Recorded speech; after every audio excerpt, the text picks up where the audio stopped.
Live Tamil செய்திகள். டிவினசிக்கு குவியும் இசை அமைப்பாளர்களின் பாராட்டுக்கள்.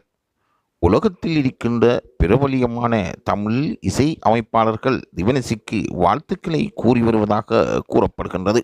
அந்த அளவு சிறந்த பாடலை டிவினஸ் பாடியிருக்கிறார். பாடலுக்கென்றே அவர் முன்னிலை வைத்தொருவராக மாறியிருக்கின்றார்.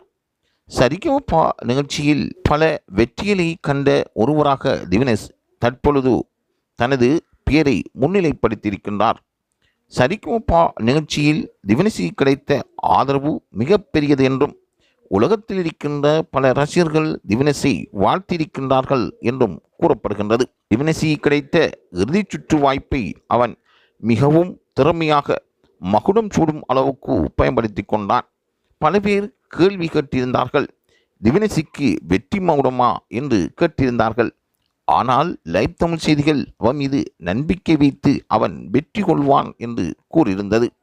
ஆகவே தற்பொழுது இசை அமைப்பாளர்களின் கவனத்தை இருந்த ஒரு பாடகனாகவும் அங்கிருக்கின்ற பல பேரின் இசைத்துறைக்கு இவன் தன்னால் ஏழுமான பங்களிப்பை வழங்குவான் என்றும் கூறப்படுகின்றது. இதற்கும் விசேடமாக இறுதிச் சுற்றுக்கு சென்ற போட்டியாளர்களை பிரபல இசை அமைப்பாளர் இளையராஜாவும் ஆசிரியர் வழங்கியிருக்கின்றார். அவருடைய ஆசிரியம் இவர்கள் பெற்றிருக்கின்றார்கள். அந்தளவு கண்ணதாசனுடைய வரிகளில் உருவான பாடல்களை பாடி எஸ்பி விஸ்வநாதனின் இசையமைப்பில் அது உயிர் பெற்றிருந்தது. அப்படிப்பட்ட பாடலுக்கு திறமை வாய்ப்பை வழங்கி இந்த லைவ் தமிழ் செய்திகள் டிவினஸ் பாடுவதாக கருத்துக்களை தெரிவித்திருந்தது. பல மறக்க முடியாத பாடல்களை டிவினஸ் வழங்கியிருந்தான்.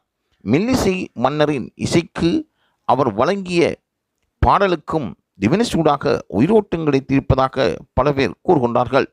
மெல்லிசை மன்னர் கண்ணதாசன் அவர்களின் வரிகளில் விஸ்வநாதன் அவர்கள் வழங்கிய இசை பிரபலியம் பெற்றது, உலக புகழ் பெற்றது என்றே கூற வேண்டும்.